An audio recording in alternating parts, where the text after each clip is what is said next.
I see through your motives. You marry for money. Spare me your absurdities. Isn't it glaringly obvious? Someone like you, a struggling single mother. That's why, even after your husband's demise, you linger on. You're truly a daily eyesore. Mia, at 35, endures Emma's snide remarks. Orphaned at a young age, raised by her single mother, Mia's upbringing wasn't lavish. Her mother's unwavering dedication kept them afloat, though not affluent. Despite the financial strain, Mia never felt deprived. She intended to work after high school, reluctant to burden her hardworking mother with college expenses. However, her mother, determined to see Mia pursue her dreams, insisted on funding her education. Overwhelmed by her mother's sacrifice, Mia took on part-time work to contribute. Eventually, she graduated debt-free and secured a job at a prestigious trading company. Driven by her desire to ease her mother's burdens, Mia excelled, climbing the corporate ladder swiftly. Within 5 years, she attained the position of administrative assistant, enabling her to pamper her mother and fulfill her dreams. 2 years later, Mia's dedication was rewarded with a promotion to executive assistant, where she met and fell in love with Ethan, the president's son. Congratulations, Mia. May you find happiness. Thank you for everything.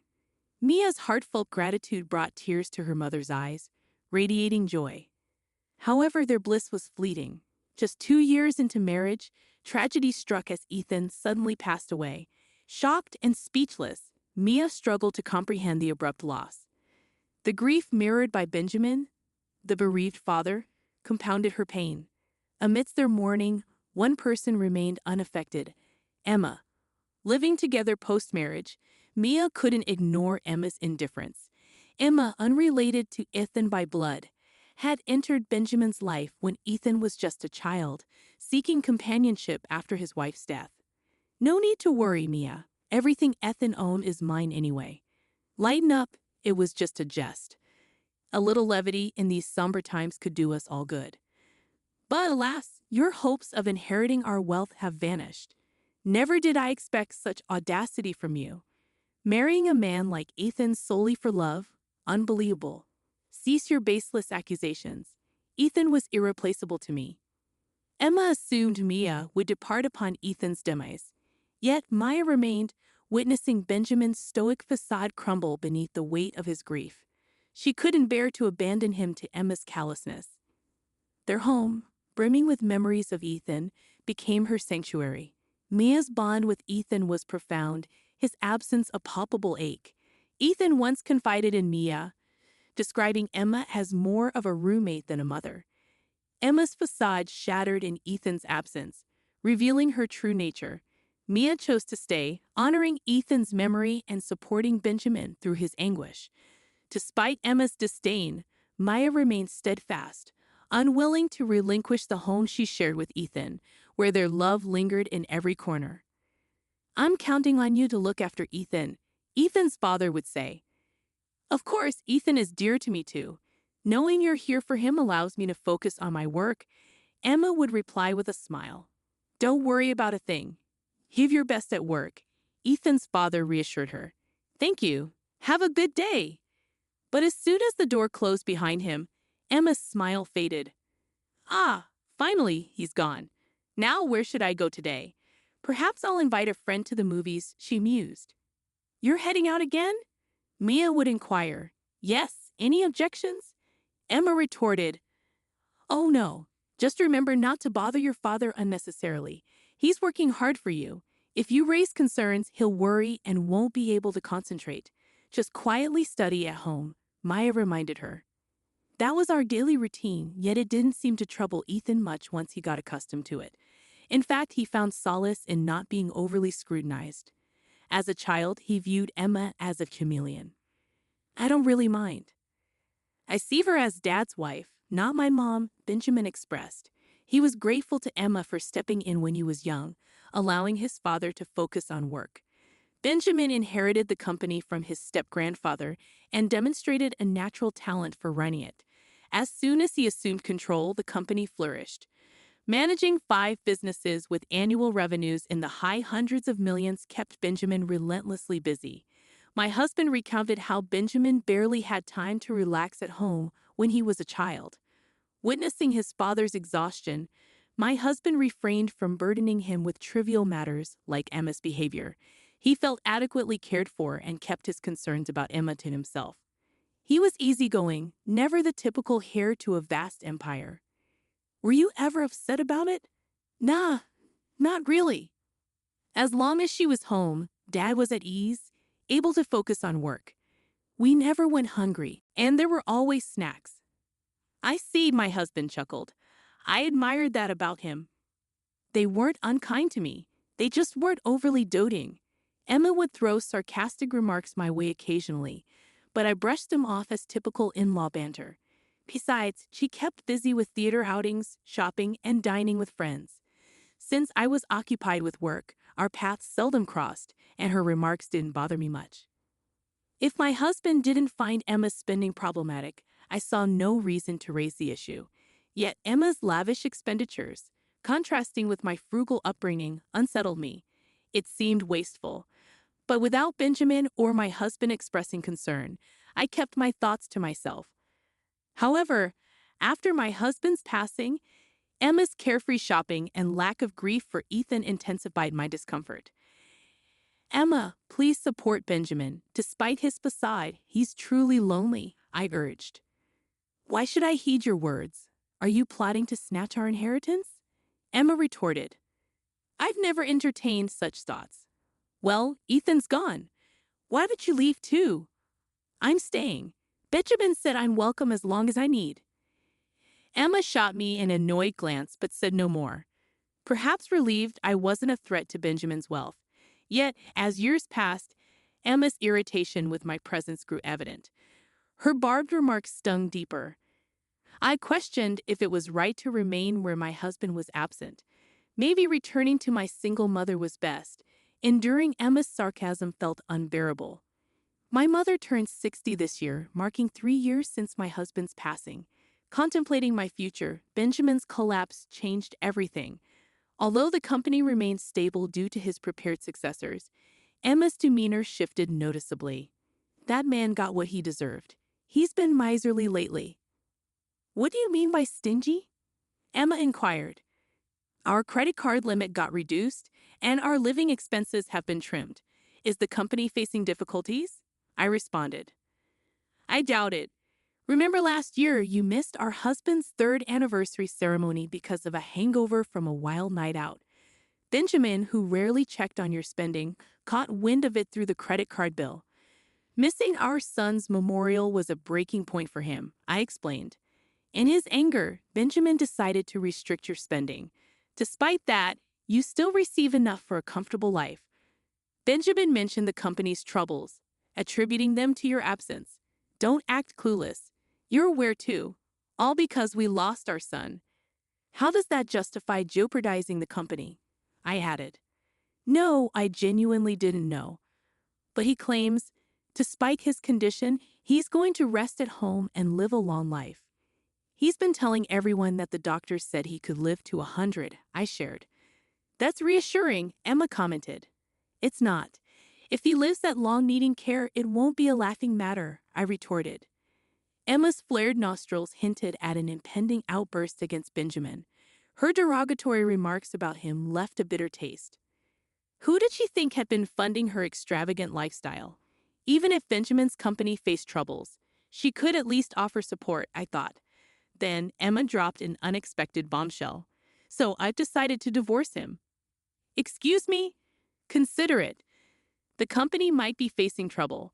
What if we end up in debt? It's prudent to settle the property and leave before we're penniless. Are you planning to abandon Benjamin when he needs assistance? I can't handle caring for a bedridden old man with no funds left. I intend to secure what I can before his will is depleted and bid farewell. Is that clear?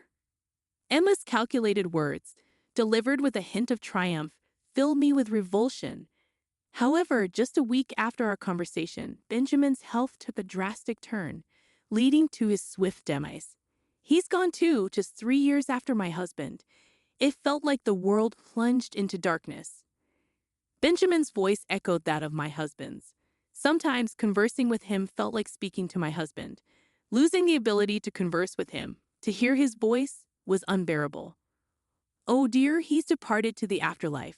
What impeccable timing. There are still assets left, correct? His company hasn't collapsed yet. Perhaps he passed before accruing debt on my behalf. It serves as a reminder of how callous you sound, Emma, to be pleased despite Benjamin's recent passing.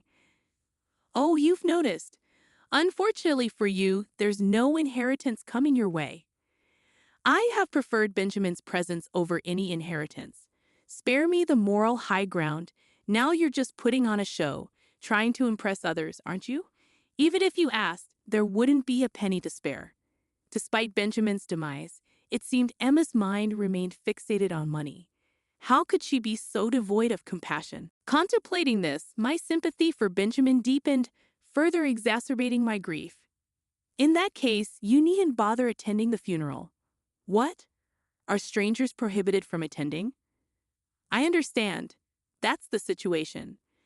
Emma appeared detached from reality, but I saw no necessity in enlightening her. Are you certain? Absolutely.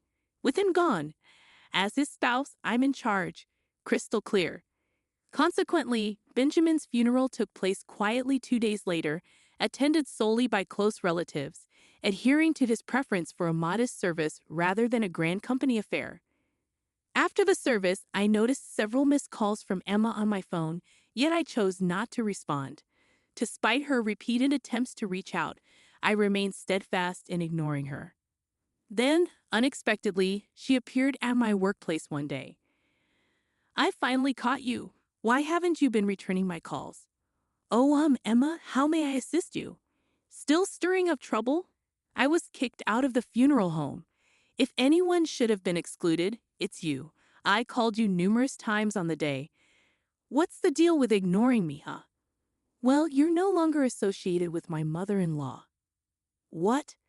But you said strangers weren't permitted at the funeral, so we had a family-only service. I simply asked Emma, now a stranger, not to attend. You're the stranger here. No, the real stranger is Emma. What?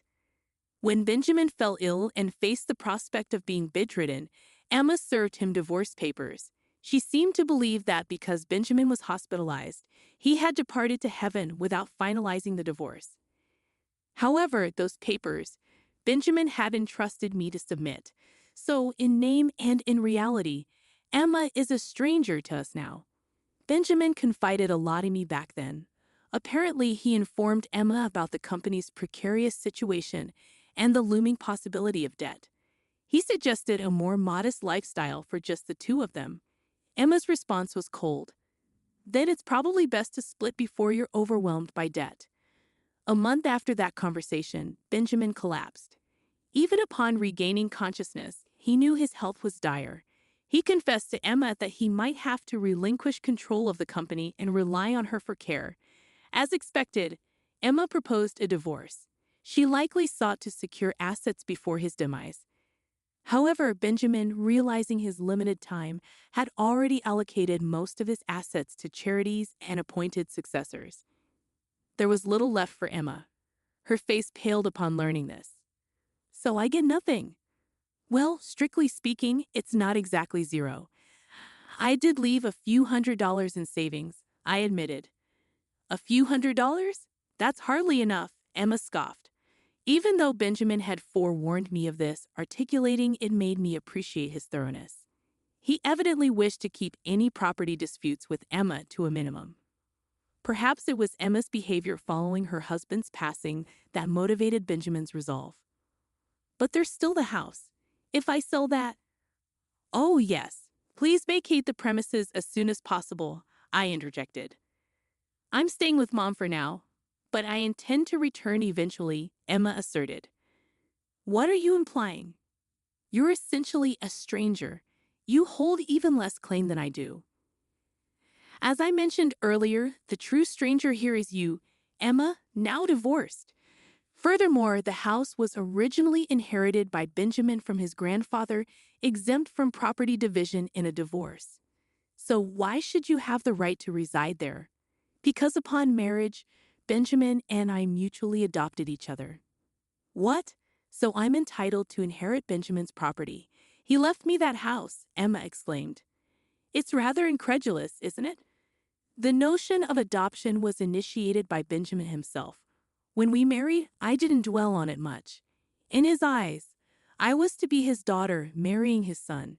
Hence, I accepted that notion. However, upon my husband's passing, I refrained from disclosing this. I feared Emma would misconstrue it as an attempt to seize the family fortune. I have tasks to attend to. Would you kindly depart? I requested. I informed Emma that any communication should go through our respective legal representatives. I've sought counsel from our company's legal team, I continued. I had security escort Emma out of our company premises. I explicitly barred her from returning. Despite her resistance, she complied when I threatened to involve law enforcement. She made several attempts to contact me thereafter, all of which I ignored, I recounted. Her relentless pursuit of our wealth only resulted in a deluge of complaints to our lawyer. Our company's financial standing was robust, which baffled Emma. She argued that bankruptcy should yield assets to divide. However, the company had transitioned to a new owner before Benjamin's demise, rendering it beyond his possession. Consequently, Emma had no claim. The family's properties had already been allocated in the divorce prior to Benjamin's death. Our lawyer patiently explained Emma's lack of entitlement. Frustrated, our lawyer divulged Emma's persistent attempts. Misguided in her belief of inheriting, Emma had amassed debt on her credit card, now struggling to repay it. She worked multiple jobs from dawn till dusk to meet her financial obligations. Yet her fiscal woes were not my concern, I emphasized. Emma was a decade younger than Benjamin, marrying him at 25 and now at 55. Their nearly 30-year marriage entitled her to survivor benefits from Benjamin's Social Security contributions, even after their divorce. However, eligibility hinged on her turning 60, still 5 years away. Additionally, she needed to file for a pension division within 2 years of their divorce. I doubted Emma's awareness of these stipulations, nor did I feel inclined to enlighten her. Her welfare was neither my concern nor my responsibility, I stated firmly. And so, I reside in the home once shared with my mother, Benjamin, and my husband. Days passed tranquilly. Memories of my husband and Benjamin evoke both smiles and tears. Yet, recalling their warmth spurs me to embrace each day with a smile.